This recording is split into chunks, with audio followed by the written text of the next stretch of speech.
Hey everybody, today I'm going to be doing another 2018 favorites video and I'm going to be focusing on complexion products. So that's primers, foundations, concealers, and setting products. So I'm going to let you know what all of my favorites were for 2018. I also have a few foundations that didn't completely work out for me either, so I'm going to mention those as well. So without further ado, why don't we just go ahead and jump right in because I have a lot to talk about. So first, let's go ahead and talk about primers, and this is probably not going to come as a shock to any of you if you've been watching me for a long time. My favorite primer of all time is an oldie but a goodie. It's the L'Oreal Magic Perfecting Base. This has more of like a mousse-like, almost like a cross between a mousse and a putty type of feeling. And if you're familiar with the Tatcha primer that everybody's raving about, this one is actually incredibly similar. I have tried the Tatcha and it feels just like this one. So if you like that, this is an awesome dupe, and I just think nothing on the market makes my skin feel and look smoother than this primer right here.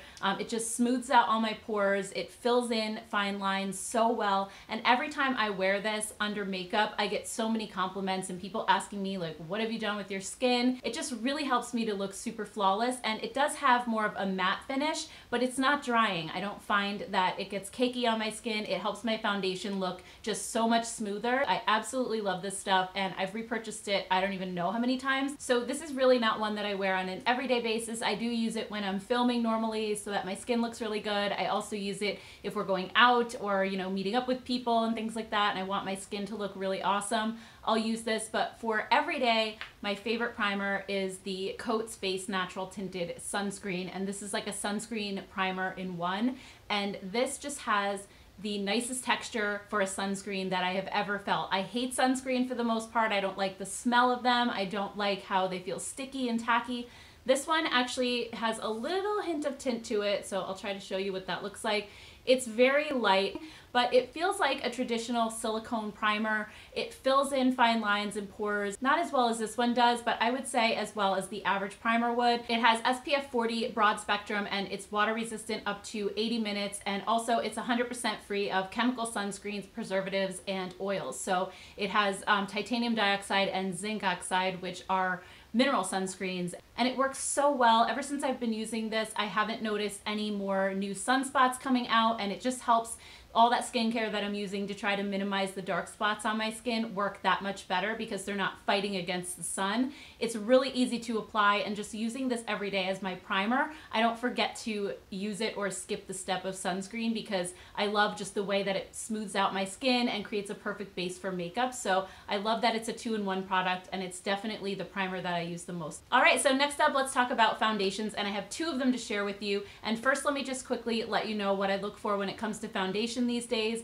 So now that I have more mature skin, I'm over 40, I also have really dry skin. I look for formulas that have more of a natural finish and not a ton of coverage. I stay away from now full coverage foundations and also anything that has the word matte in it, just because they can tend to look mask-like on my skin, a little bit too heavy, and sink into fine lines and pores and just make me look older. So I'm really looking for more natural coverages, and what I tend to do is use a lighter wash of color all over my face, and then any place that I need to cover extra, I'll just spot treat with concealer. That way I'm not wearing a whole heavy mask all over my face, but just, you know, in little spots that I need it, and that way I find that it looks a little bit more natural. So the first one I want to talk about is actually the one I'm wearing today, and that's the Kokie Skin Perfect HD Foundation. I wear it in the shade 10C, which I think is the lightest shade, and the C is for cool. They also have a warm version as well. And this foundation is amazing. I wear it almost every single day. It has medium coverage that's buildable more to full, but one layer usually does it for me and evens out my skin tone, all the redness, and covers most of what I need to cover. And then I can just go in and maybe like go around my nose and under my eyes with the concealer, and I'm good to go. But the finish on this is so beautiful. It looks just like skin. It never gets cakey. It never settles into fine lines and pores. It doesn't have any type of shimmer or glitter in the formula either. It has a really nice satin finish. It feels really hydrating on my skin. It's just all around the most perfect foundation for me, and I absolutely love it and wear it nonstop. And then I also just wanted to mention quickly a lighter coverage foundation that I also reach for sometimes, and I did mention this back in June when I did my semi-annual favorites, and that's the Neutrogena Hydra Boost Hydrating Tint. I'm not the biggest fan of the packaging because it has this giant like doe foot applicator, and It's not probably the most sanitary thing in the world, but what I love about this is that it just feels like you're giving your skin a drink of water. It's amazing if you have dry skin. It feels so good. It helps to sort of plump up your skin as well. It has hyaluronic acid in it, so it just makes my skin look more youthful, and I love just wearing this on days when I'm not filming and I'm just sort of running errands. I'll use this, and again, a little bit of concealer, and I'm good to go. And I feel like it just makes my skin look young and healthy and glowy, and it's amazing. So I definitely recommend this one also if you have dry skin. It's so good. And then even though they're not foundations, I just want to mention these two really quickly. These are also from Koki Cosmetics and were released earlier this year. And these are their Transfer Mix Foundation Mixers. And these have actually saved me from throwing out foundations that I didn't think I liked before. One is dewy and then one is matte. And what you do is just mix a little squirt of this into whatever foundation you're using, and it'll change the consistency of it. So I use the dewy one a lot when it comes to some matte foundations that I have sitting in my drawer that I never reach for. And this just makes the formula a little bit more hydrating, thins it out a little bit, makes it look not quite as cakey on my skin.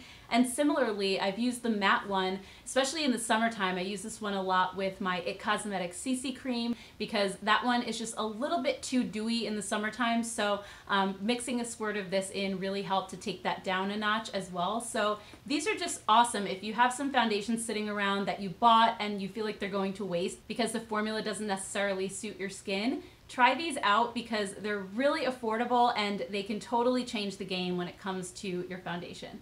All right, so moving on to concealer, I also have two that I want to share with you today. One that's more light coverage and then my favorite medium to full coverage. So the first one I have to say has replaced a longtime favorite, which was the Maybelline Age Rewind. I still do love that one, but this one is just a little bit better, and I feel like I've been reaching for this one a lot more the past several months, and that's the JOAH Truly Yours Dark Circle Concealer. This is very, very similar to the Maybelline Age Rewind. It has extremely light coverage. I wear the shade Porcelain, and this has the same sort of sponge tip applicator that the Maybelline Age Rewind has, but for some reason, this just perfects my under eye area like nothing else. It's not heavy coverage by any means, but it does cover what I need it to. I have very, very minimal dark circles underneath my eyes, and this covers and hides those pretty well. And it just really seems to smooth out the under eye area, which is amazing because most concealers I feel like tend to age me, and I have to be really, really picky about what I use nowadays now that I'm older. So I just love this. I hope they never discontinue it. It's amazing.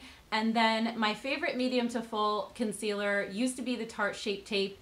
Even though I found it a little bit drying, I could work with it by applying an oil or something really hydrating underneath my eyes. But this has definitely replaced that. It's the Doll 10 Hydrolux Concealer. This actually has peptides in it that help to sort of relax the wrinkles underneath your eyes, almost like a topical Botox. And it actually reminds me of a more hydrating version of the Tarte Shape Tape. I wear the shade Fair.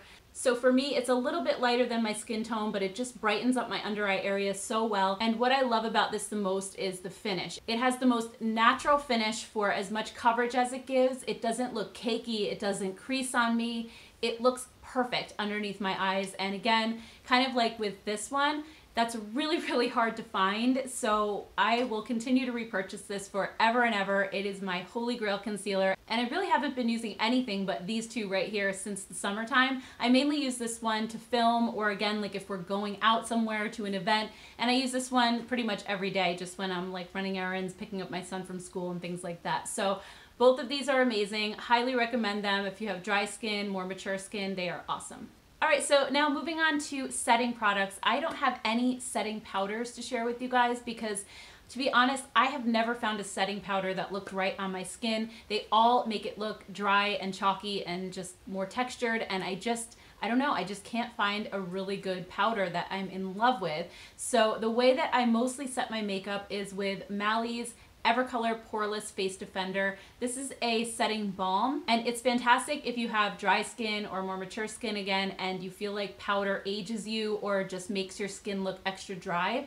So it's just a clear balm, and it does come with a sponge, but I don't really use it because when you're using the sponge, you can't really feel where it's going on. It is so weightless that you really can't tell where it's going, and I tend to pat with the sponge too much trying to cover my face, and then it sort of starts to take off a layer of foundation. So the way that I use this is probably not the way you're supposed to use it, but I just rub my fingers in it like this, and then I just go ahead and pat them on my skin, and I can feel exactly where it's going, and it doesn't disturb my foundation that way. But this takes down any kind of shine. It locks your makeup in place all day. It prevents creasing. It just makes your skin look flawless and airbrushed. It's so good and so underrated, and I have no idea why more people are not talking about this. It is a little bit on the pricey side, but it lasts forever, and it's definitely worth it if you can't use powders. It's so awesome. And another thing that I'll use from time to time is just a setting spray to help my makeup last all day. And my favorite setting spray is the Milani Make It Last. This one just locks my makeup in place all day. It doesn't make my skin feel dry or leave any kind of tacky finish. It dries really nicely. The mister on it is awesome. It just gives like a really, really nice fine mist, so you're not getting those like water droplets sitting on your face. It's just a really, really awesome setting spray at a super affordable price. All right, so now as promised, I just want to quickly go over 3 foundations that did not work out for me, and unfortunately I don't have them here anymore because I did a big foundation declutter a couple months back and I got rid of them since they weren't working for me. But the first one, sadly, was the Flower Beauty Light Illusion foundation. I know so many people that love this stuff, and I really thought I was gonna love it. I love most of Flower's products, but this one was just such a miss for me. I actually did a whole video on it, so if you want to check that out, I'll leave it linked down below or above, one or the other. And I won't go too into detail since I did that video on it, but the main reason why I didn't like it is just because it has way too much shimmer in the formula, and even though it's supposed to give your skin a nice glow, I think it's better suited toward people who are either younger than me or maybe ones that don't have a lot of texture on their face, because I just felt like my skin looked overly textured when I wore it. I could see all my pores like more than I normally can. I just wasn't crazy about the shimmer, especially when I would head outside. It actually looked really good when I'd put it on inside the house, and then I'd step outside and be like, oh my God, no. So even though I do know a ton of people that love it, it was a miss for me. Another one that was a complete miss for me was the new CoverGirl Matte Made Foundation. They actually sent me the entire collection, and it was really sweet of them, and I love how they came out with so many different shades. I actually did a huge giveaway a couple months ago, and I gave away the entire PR box to 4 different people based on their skin tones, and it didn't work out for me. And I actually did a whole video on that one as well, so I'll leave that link down below. But that one was just, again, too dry on my skin. Like I said, I tried to avoid anything that is matte, and that one just left my skin looking really dry. So that one was a pass for me as well. And then similarly to that, I also was not a fan of the new Makeup Revolution Conceal and Define Foundation, and I was so bummed. They're one of my favorite brands at the drugstore, and I love the concealer as well. That one was almost my favorite. It's like in the very, very top, but the Doll 10 kind of just edged it out a little bit.